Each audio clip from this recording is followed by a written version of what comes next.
Assalamualaikum warahmatullahi wabarakatuh.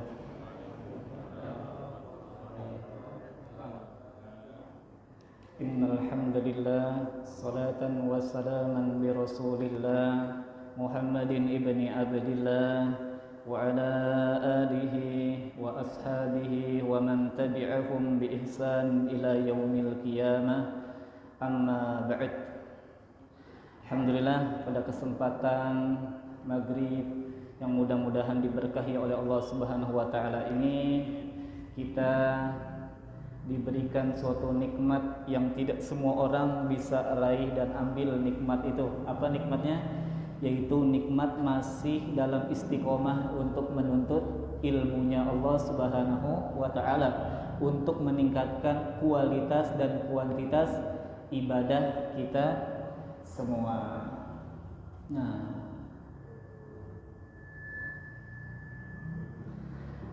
kemudian Maudu itu tema yang akan dibahas pada kali ini. Tentunya yang di hadapan para bapak-bapak sekali itu ada dua kertas sebenarnya. Kenapa itu penting kita bahas? Karena di dalam sholat fardu, mungkin yang sering duduk kajian oleh Habib Amri, guru kita, murabbi kita, jadi salah satu syarat sholat fardu, jadi ada rukun, ada syarat. Kalau rukun, kalau ditinggalkan, dia tidak sah ibadahnya. Contoh, dia dalam rukun sholat Al-Fatihah tidak dibaca, maka sah atau tidak sholatnya? Maka tidak sah sholatnya. Kalau syarat, misalkan dia mau melakukan sholat tapi syaratnya belum terpenuhi. Apa syarat? Misalkan Islam, kemudian balik, kemudian berakal, gitu kan? Berarti kalau dia tidak memenuhi kriteria tersebut, boleh sholat atau enggak? Enggak, gitu. Itu namanya yang dimaksud dengan syarat. Begitu juga. Jadi salah satu kefarduan dan syarat sholat adalah ini tasyahud akhir.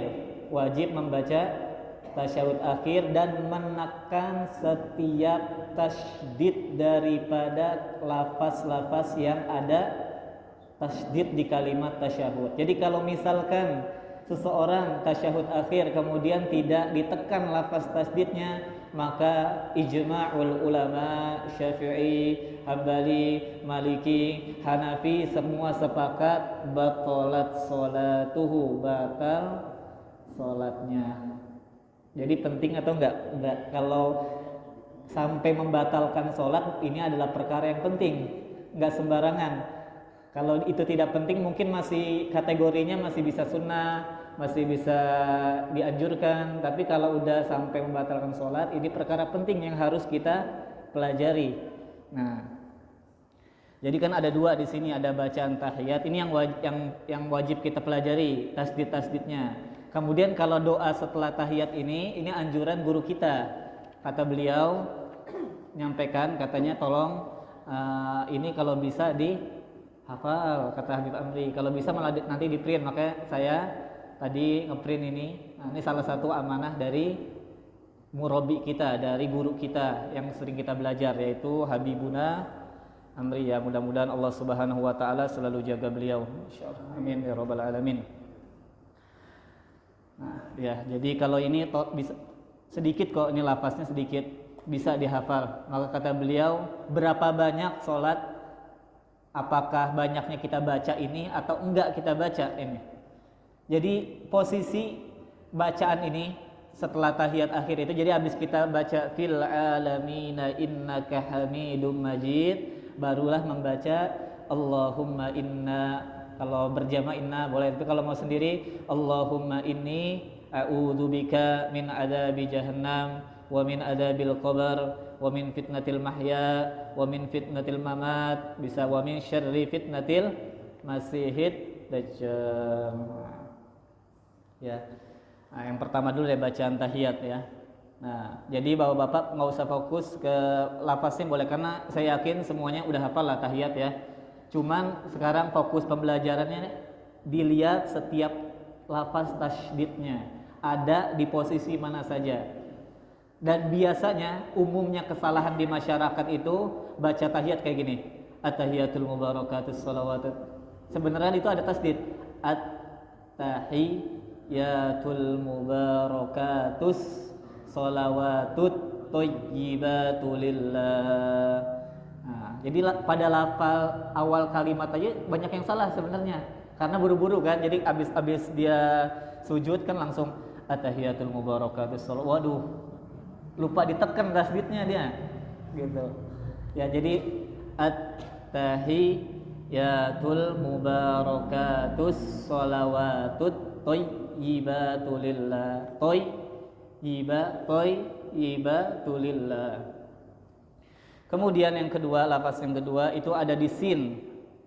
Assalamu alayka ayyuhan nabi wa rahmatullahi wa barakatuh. Apa lafaz ketiga? Assalamu alayna wa ala ibadillahis sholihin. Bukan ibadillahis sholihin, tapi ada sok tasdid di situ. Kemudian lafaz dua kalimat syahadat ada di mana? Ada di illallah. Asyhadu an la ilaha illallah. Asyhadu anna Muhammadar Rasulullah. Bukan Muhammadar Rasulullah, enggak, Muhammadar Rasulullah. Ya, Muhammad azan juga. Kalau ini kan asyhadu anna Muhammadan abduhu wa rasuluh ya. Kemudian Allahumma ada tasdid, sholli ada tasdid, ala Muhammadin. Nah, nama nabi kita yang tercinta yaitu Nabiullah Muhammad itu di mimnya jangan lupa ada tasdid, bukan Muhammadin tapi Muhammadin. Nah, itu ada tasdidnya. Kemudian di sini diutamakan, boleh lebih dianjurkan pakai apa Pak Ji Dewi itu? Pakai Sayyidina. Ini nggak ada tulisan Sayyidina, tapi pakai Sayyidina ya, penghormatan kepada Nabi kita. Allahumma sholli ala Sayyidina Muhammad. Kalau nggak pakai Sayyidina gimana ya? Boleh juga, nggak apa-apa, nggak ada masalah di situ. Nggak boleh kita ini mau pakai Sayyidina nggak pakai Sayyidina sah salatnya. Allahumma sholli ala Sayyidina Muhammad. Jadi kalau pakai Sayyidina di mana tasdidnya? Nah, di huruf ya-nya Sayyidina Muhammad ya. Kemudian kama lam ada tasdid, bukan kama sholaita tapi kama sholaita ala Ibrahim, ala Sayyidina Ibrahim wa ala ali Sayyidina Ibrahim wa barik ala Sayyidina Muhammad wa ala ali Sayyidina Muhammad kama barakta ala Sayyidina Ibrahim wa ala ali Sayyidina Ibrahim fil alamin innaka Hamidum Majid. Innaka ada nun tasydid, bukan innaka Hamidum Majid tapi fil alamina. Tahan dulu, minimal 2 ketukan, 1 tek innaka Hamidum Majid. Mimnya juga ada tasydid itu ya, Hamidum Majid gitu ya. Jadi itu, ini nanti bisa baca-baca di rumah ya, baca-baca di rumah, kemudian dilihat-lihat lagi nanti tasdidnya di mana saja. Tapi kesalahan yang paling umum harus kita perhatikan itu yang di pertama doang sebenarnya. Kalau selebihnya insya Allah kita mudah-mudahan benar. Tapi kalau yang di pertama ini kadang karena buru-buru, faktor pertama. Faktor kedua karena tergesa-gesa kita mungkin. Yang ketiga mungkin faktor lupa juga bahwa di at-tahi itu ada tasdid. Nah itu. Jadi ini umum. Jadi at-tahiyatul. Nah itu ya. Barulah setelah kita membaca bacaan tahiyat dilanjutkan dengan doa setelah tahiyat akhir. Udah banyak yang hafal atau belum banyak yang hafal nih? Insyaallah 50%. Ya mudah-mudahan hafal lah ya. Ya, jadinya ini kisi-kisi atau cara mudah menghafal. Yang pertama ingetin poin utamanya. Yang pertama Jahannam, yang kedua kubur, yang ketiga mahya, yang keempat mamat, yang kelima masihid dajjal. Ada 5 cuman poinnya. Jahannam, kubur, terus mahya, kehidupan, mamat, kematian, sama fitnah dajjal. Nah, hafalin tuh poin-poin itu karena nanti cuma depannya sama. Allahumma inni a'udzubika min adzabi jahannam wa min adzabil qabri wa min fitnatil mahya wal mamat wa min syarri fitnatil masihid dajjal. Insyaallah. Ini anjuran ya, tapi anjuran yang bersifat diutamakan. Kemarin udah dibahas sama Habib Amri, ini anjuran yang bersifat diutamakan. Jadi walaupun gak dibaca sebenarnya tetap sah sholatnya, tapi kalau kita baca keutamaannya pasti lebih baik kualitas ibadah kita insyaallah. Karena kita mau kan dengan bukan bertambah umur aja, tapi bertambah juga kualitas ibadah kita, mulai dari sholat kita, puasa kita, haji kita, kemudian zakat kita, gitu kan. Tapi bertambah juga kualitas, bahkan kalau bisa lagi mudah-mudahan kuantitasnya juga bisa kita tambahkan. Yang mana dulu mungkin kita hanya 2 rakaat, sekarang tahajud jadi 4 rakaat, bahkan bisa full di 8 rakaat, 12 rakaat gitu. Itu namanya kuantitas. Tapi kalau kualitas dilihat dari segi rukunya kita udah bener belum, kemudian bacaan tasyahud kita udah bener atau belum, kemudian takbir kita, al-fatihah kita, itu kualitas. Tapi kalau kuantitas dari segi banyaknya perbuatan yang kita lakukan. Insyaallah ya, ini disimpan aja. Yang penting jangan dijadikan buat bungkus cabai. Ya, kalau dijadikan bungkus cabai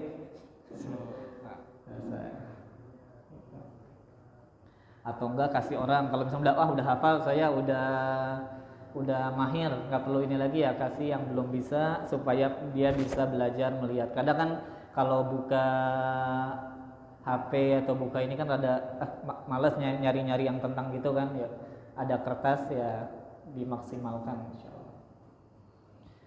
Kemudian kita lari ke kitab namanya At-Tibyan. Biasa kita pengajian At-Tibyan ya, insyaallah. At-Tibyan ini kitabnya Imam An-Nawawi.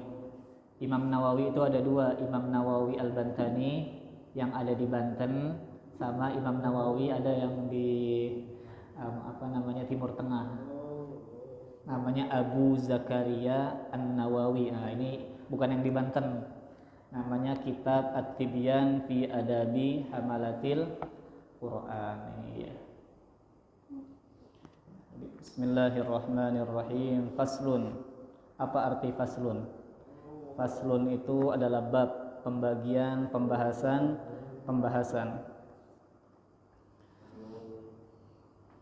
Jadi ada pembahasan yang berkenaan dengan apakah boleh kalau kita membaca Al-Quran dengan bahasa selain Arab.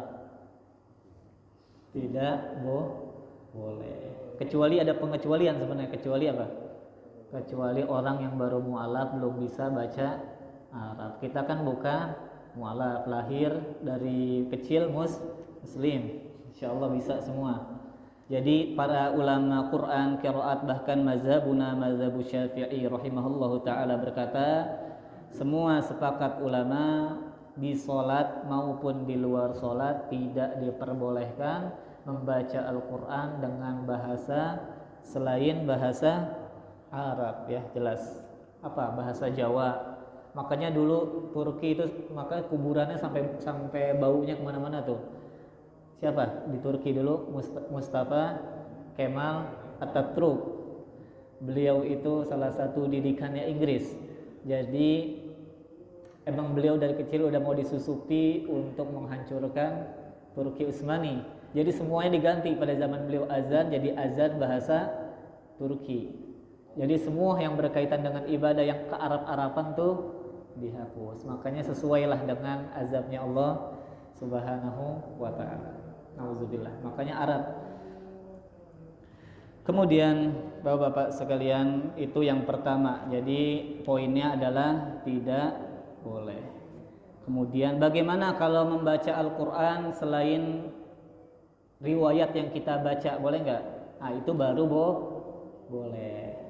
Nah, ini harus perlu dipahami Bapak sekalian. Jadi bacaan Al-Qur'an yang sering kita baca itu ada lagi loh, ragam dan cara baca yang berbeda dengan yang kita biasa baca. Kata Allah Subhanahu wa taala, Allah turunkan Al-Qur'an ini sab'ata ahrufin, dengan 7 huruf, 7 dialek bahasanya. Tapi nanti ada pembahasan lebih dalam berkenaan dengan itu. Tapi yang saya mau tekankan di sini ada loh bacaan selain dari bacaan yang kita baca. Nah, ini ada pertanyaan. Pertanyaan adalah siapa? Kita kan baca Al-Fatihah dengan riwayat biasa ya. Bismillah, alhamdulillahirrahmanirrahim, arrahmanirrahim, maliki yaumiddin, iyyaka na'budu wa iyyaka nasta'in. Seperti itu sampai amin. Nah, itu riwayatnya siapa? Membaca seperti itu. Apakah nanti ketika kita ditanya jawabannya ini diajarkan oleh orang-orang tua kita, ini diajarkan oleh nenek moyang kita? Itu betul juga jawaban seperti itu. Tapi yang lebih tepat adalah bacaan Al-Quran kita ini mengikuti riwayatnya Imam Hafiz an Asim. Ini perlu diingat nih, kalau bisa tulis di buku, bahkan dijadikan catatan di memo handphone supaya kita tahu bacaan yang kita baca dari kecil sampai sekarang itu memakai riwayat Imam Hafiz dari Imam Asim bin Abin Najud.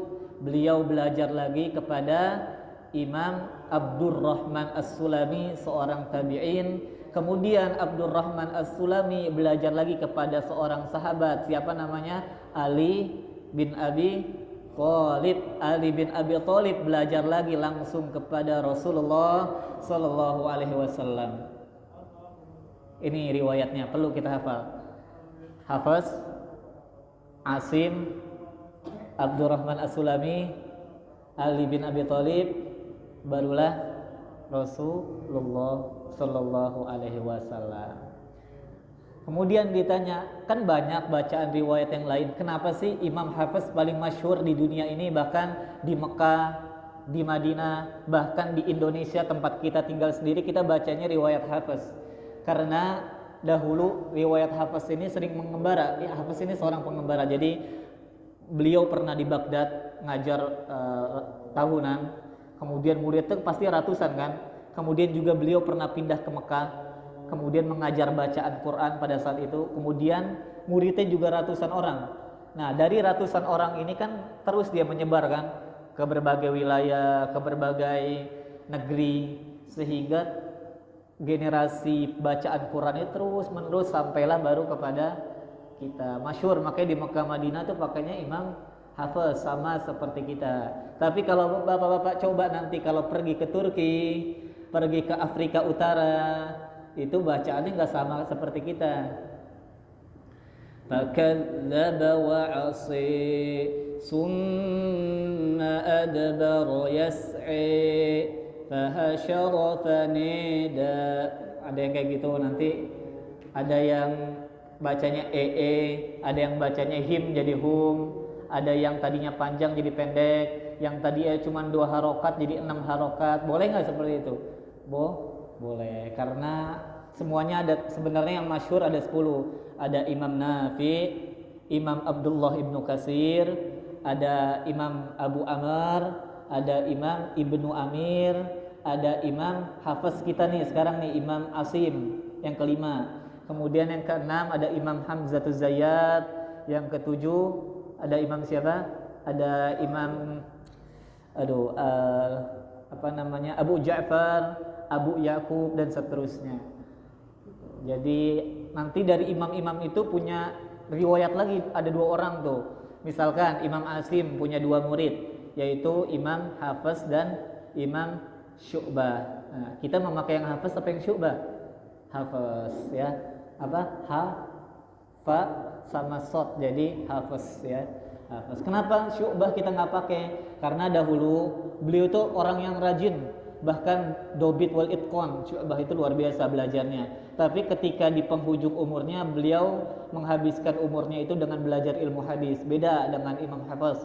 Imam Hafiz mulai dari kecil sampai dia hingga wafatnya itu mengajarkan dan belajar daripada Al-Quran dan terkenal karena kesohihan bacaannya. Jadi itu salah satu antara kenapa sih Imam Syu'bah gak terlalu terkenal seperti yang kita baca Imam Hafiz. Itu alasannya. Ya, jadi itu. Kemudian bab selanjutnya itu adalah apa ini?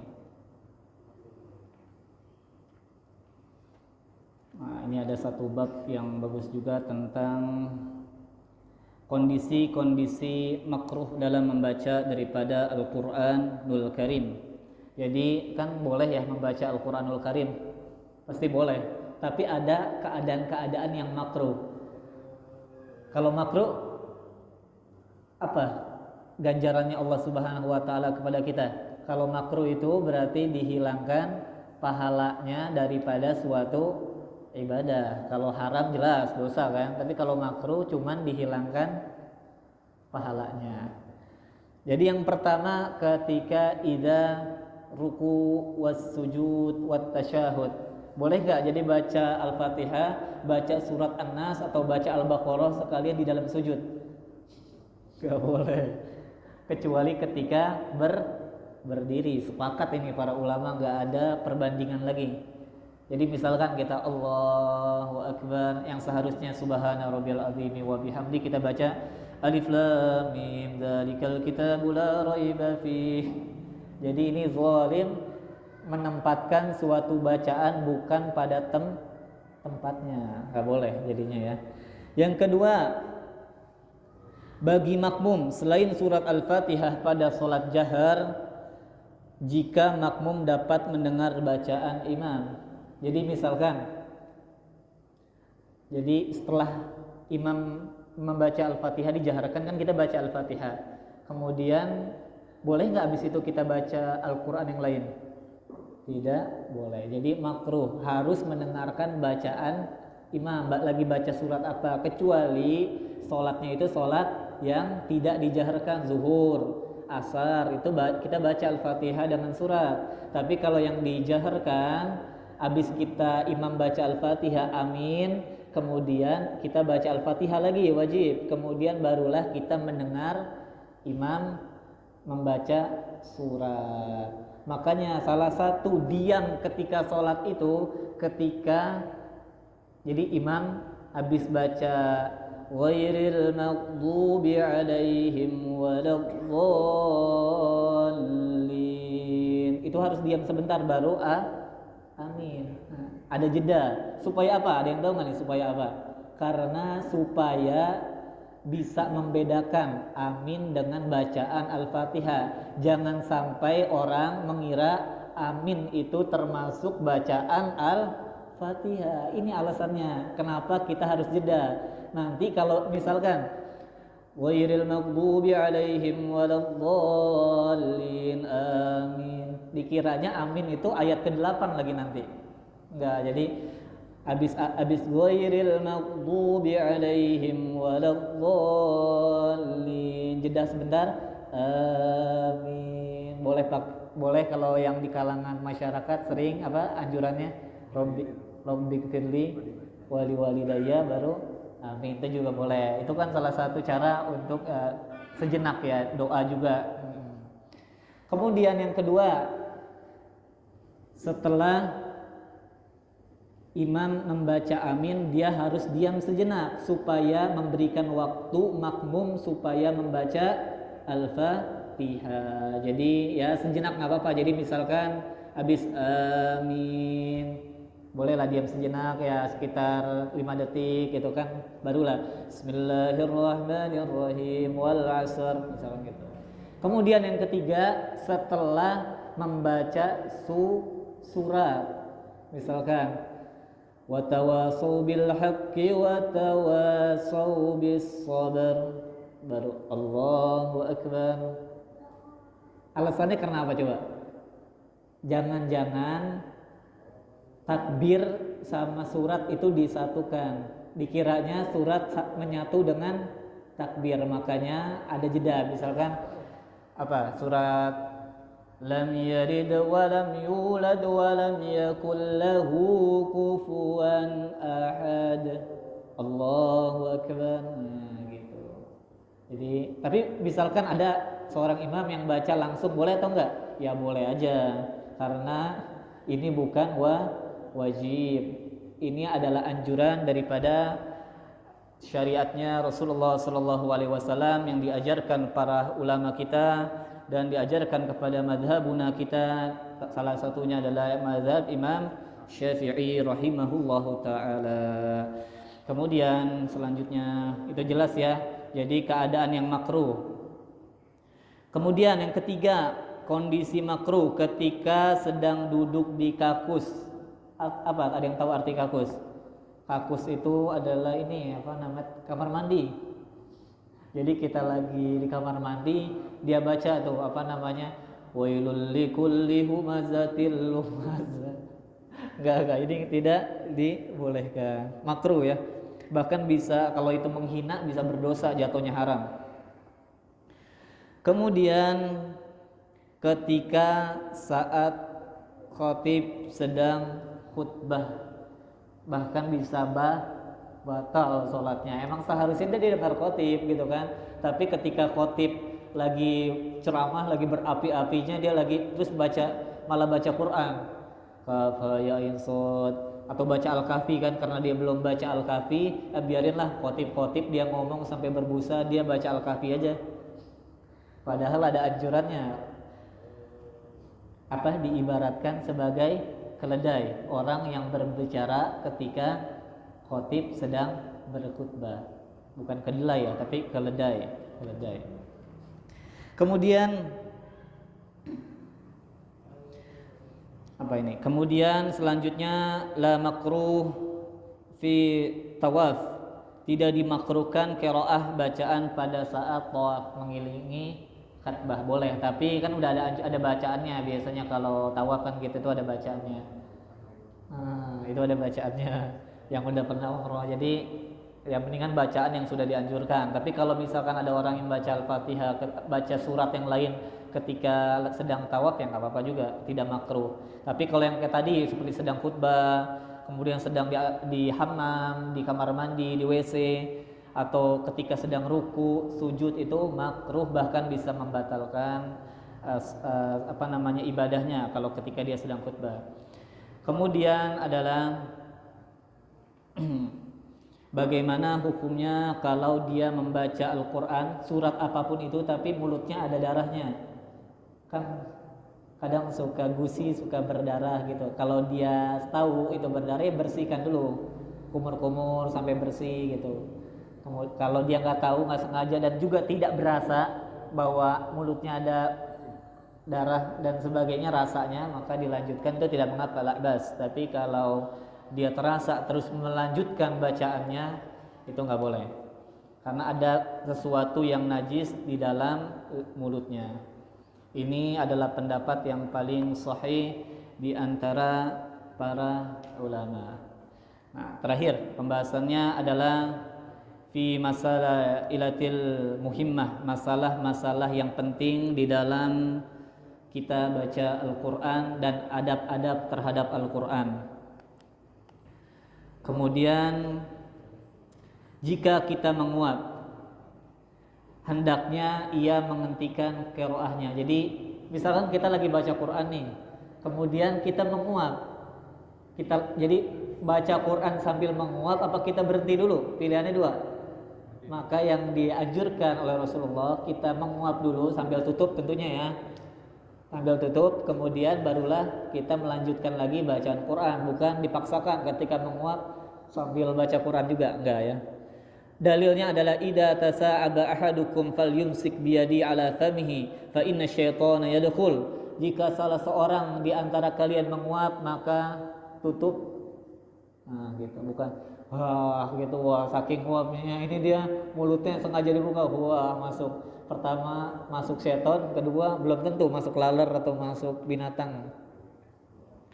Kemudian Yang ketiga, jika membaca firman Allah wa qalatil yahudu Uzairun ibnullah wa qalatin nasara al-masih ibnullah. Jadi ini adalah orang-orang Yahudi berkata bahwa Uzair adalah putranya Allah Subhanahu wa taala. Sedangkan Nasrani berkata Al-Masih adalah putranya Allah Subhanahu wa taala. Maka para ulama termasuk Imam Nawawi mengatakan hendaknya ketika membaca ini merendahkan suara kita. Maksudnya jangan terlalu tersemangat banget. Takutnya dikiranya kita malah menggaungkan dan membenarkan apa yang dikatakan oleh orang Yahudi dan Nasrani. Allahu Akbar, nih masalah-masalah yang unik nih, masalah-masalah yang mungkin kita baru tahu. Jadi kalau kita baca di dalam Al-Quran mengenai dengan terutama tentang ini, wa qalatil yahudu Uzairun ibnullah wa qalatin nasara al-masih ibnullah, itu bagusnya direndahkan suara kita. Atau di dalam surat Al-Anbiya wa qalu taqadar rahmanu walada, maka bagusnya direndahkan suara kita karena artinya orang-orang kafir berkata bahwa Allah adalah punya anak, itu enggak, direndahkan suaranya. Kemudian ini masalah yang sering dibahas di kita nih di masjid, bagus bahkan udah pada tahu insyaallah. Apa? Innallaha wa malaikatahu yusalluna 'alan nabi ya ayyuhalladzina amanu sallu 'alaihi wa sallimu taslima. Maka para sahabat bertanya, kata Imam Sya'bi, jika seseorang membaca ayat tadi, haruskah ia berselawat untuk kepada Rasulullah sallallahu alaihi wasallam? Maka Nabi menjawab, na'am. Harus membaca salawat. Jadi apa bacaan salawatnya? Allahumma sholli ala Sayyidina Muhammad wa ala ali Sayyidina Muhammad. Boleh. Allahumma sholli alaihi juga boleh, pakai domir. Boleh. Jadi gitu. Karena di situ ada perintah. Mana perintahnya? Innallah, sesungguhnya Allah, wa malaikatahu, dan malaikatnya, yusalluna ala nabi, bersalawat kepada baginda Nabi. Ya ayyuhalladzina amanu, wahai orang-orang beriman. Nah ini dia kata perintahnya. Sallu, solawatlah kalian. Diambil dari kata apa sallu itu? Shalla yusallu. Shalla yusalli dari kata fi'il madi, fi'il amr, itu fi'il amrnya, kata perintah. Sallu ya. Jadi perintah. Asal katanya itu shalla yusallu. Habis nih ininya. Ambil baju coba. Habis. Dari sananya habis kayaknya. Iya, yang itu yang enak.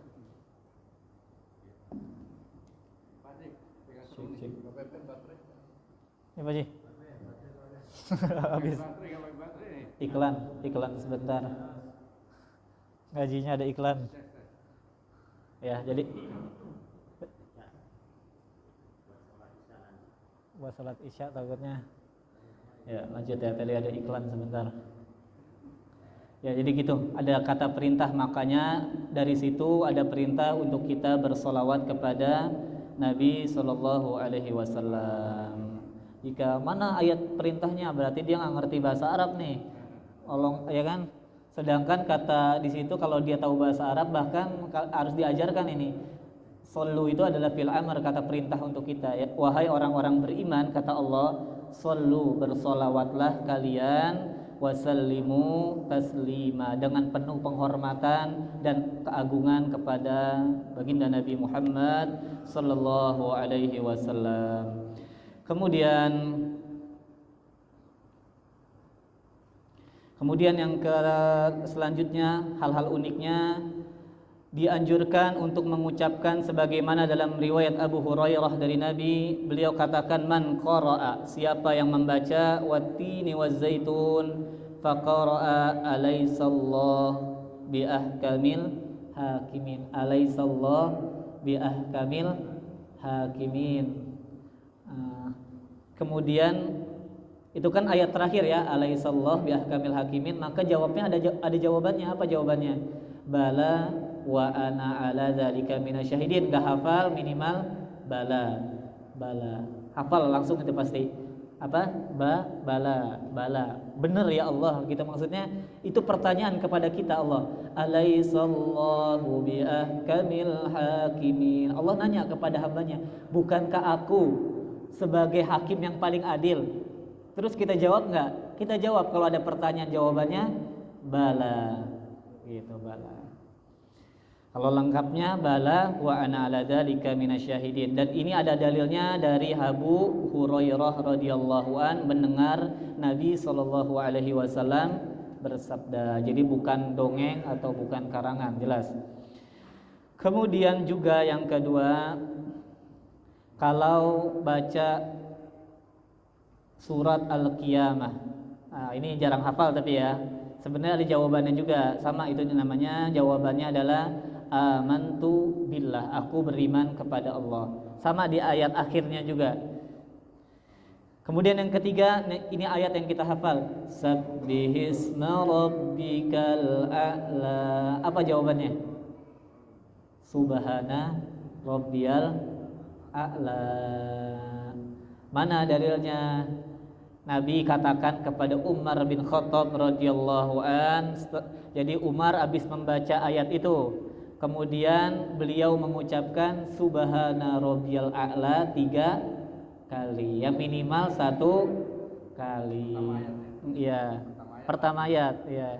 Jadi jangan terburu-buru kita mengingatkan imam. Jadi ketika imam diam, nanti ada yang subhanallah, waduh. Biasanya Ustadz Besuni itu rada lama, jadi habis baca sabbihisma rabbikal a'la, diam dulu kan. Nah, itu bukan lupa, tapi dia lagi baca subhana rabbiyal a'la. Nah, kalau kita tahu, kita juga baca yang makmum subhana rabbiyal a'la gitu. Kemudian makmum baca juga. Jadi baca juga subhana rabbiyal a'la 3 kali. Kemudian suhufi Ibrahim wa Musa. Jawabannya apa tuh? Alaihimussalam jawabannya. Ya, lebih dari 1. Jadi suhufi Ibrahim pertama, yang kedua Musa. Itu dulu pernah dikasih tahu oleh guru-guru kita di Al-Falaqiyah di pondok dulu. Jadi ketika baca suhufi Ibrahim wa Musa, ternyata ada jawabannya, alaihimussalam. Semoga salam ke atas mereka berdua, yaitu Musa dan Ibrahim. Ya, kemudian itu jadi jelas. Jadi atin yang pertama, yang kedua sabihis. Itu ya dulu. Kalau al-mursalah kan kita jarang baca dan juga nggak hafal. Tapi kalau yang sering kita baca imam, makmum, kan atin udah umum ya di telinga kita. Kemudian juga sabihis, apalagi kalau malam Jumat, kalau Jumat pagi kan anjurannya emang itu sebenarnya. Sholat Jumat juga sabihis marobikal a'la. Ya. Jadi, nah ini juga ada yang menguatkan riwayat kenapa harus membaca subhana rabbiyal a'la. Jadi Abdullah bin Mas'ud pernah melaksanakan sholat dan juga seperti itu. Kemudian di riwayat yang lain, Abdullah bin Mas'ud pernah melaksanakan sholat dan akhir bacaannya adalah lafal Bani Israel. Kemudian ia mengucapkan alhamdulillahilladzi lam yattakhidh walada. Ini boleh. Kalau misalkan ada ayat Bani Israel, kita habis itu baca alhamdulillahilladzi lam yattakhidh walada. Ini panjang. Maksudnya kenapa baca seperti itu? Karena kita berlindung kepada Allah dan segalanya, bahwa Allah tidak mempunyai seorang anak pun, ya, tidak mempunyai anak, jelas. Qul huwallahu ahad, Allahus samad, lam yalid wa lam yulad wa lam yakul lahu kufuwan ahad. Dalil yang sangat pendek tapi maknanya begitu dalam. Coba dibaca artinya itu luar biasa. Dibaca tafsirnya juga luar biasa.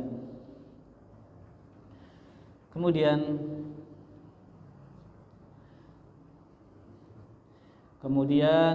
Bapak-bapak sekalian yang dimuliakan oleh Allah, kita jadi baca Al-Fatihah tadi wajib ya, jelas ya. Karena la sholata liman qara'a bi Fatihati ummil kitab, tidak ada salat kecuali membaca Al-Fatihah, ya jelas. Kemudian jadi gitu tadi bersin juga kan. Nah, kemudian ada bab terakhir, azan jam berapa ini azannya? Tadi udah terakhir, apa sudah? Ya, jadi itu.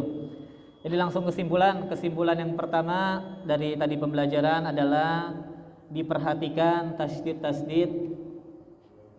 tahiyat kita, kemudian dihafalkan, kalau bisa anjuran dari guru kita dibaca doa setelah tahiyat akhir.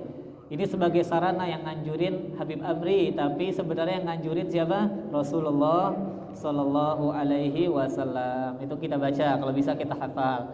Kemudian yang kedua, kesimpulan yang kedua, tidak boleh membaca Al-Quran selain daripada bahasa Arab, kecuali orang yang baru mu'alaf. Kemudian kesimpulan yang ketiga adalah ada beberapa masalah unik yang perlu kita perhatikan, seperti bersin, kemudian apalagi tadi menguap, kemudian kalau kita lagi ada kotoran di mulut kita bagaimana langkahnya mengambilnya, kemudian kalau kita tadi baca At-Tin, baca Al-A'la apa jawabannya, dan yang terakhir bahwa ada ternyata bacaan selain riwayat yang kita baca Al-Fatihah dan surat-surat lainnya. Wallahu a'lamu bishawab.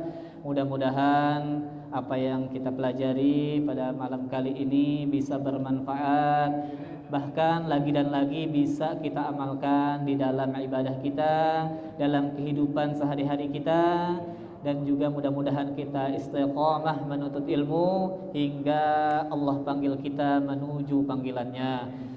Mudah-mudahan Allah Subhanahu wa taala wallahu muwafiq ila aqwamit thariq. Wassalamu alaikum warahmatullahi wabarakatuh.